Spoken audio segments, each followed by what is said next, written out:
আমি তো ভালো নাম্বার পেয়েছি, মা নিশ্চয়ই আমাকে ভালো বলবে। কি রে, রেজাল্টটা হাতে নিয়ে দাঁড়িয়েছিস কেন? দেখি কি নাম্বার পেয়েছিস।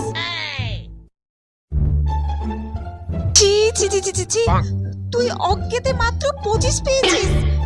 তোকে কি আমি 5 মাস্টার দিইনি? তোর লজ্জা করে না রে? এই রেজাল্ট নিয়ে আমার সামনে দাঁড়িয়ে আছিস। মা, আমি তো অন্যগুলোতে ভালো নাম্বার পেয়েছি। চুপ কর একদম, বেশি কথা বলবি না। দেখি শোনো মা, তোমার রেজাল্টটা এই নাও। এ কি, তুমি তো দুটো সাবজেক্টে ফেল করেছো, আর ইংরেজিতে মাত্র 2 পেয়েছো। আরে কি হয়েছে সোনা মা, তুমি কেঁদো না কেঁদো না। কি হয়েছে? এবার রেজাল্ট খারাপ হয়েছে তো পরের বার খুব ভালো রেজাল্ট হবে। আচ্ছা চলো, আমি তোমাকে দোকানে নিয়ে গিয়ে চকলেট কিনে দিচ্ছি। তুমি কেঁদো না, চলো চলো। কাছে মা সবসময় আমার সাথে এরকম করে, তোর ভালো লাগে না।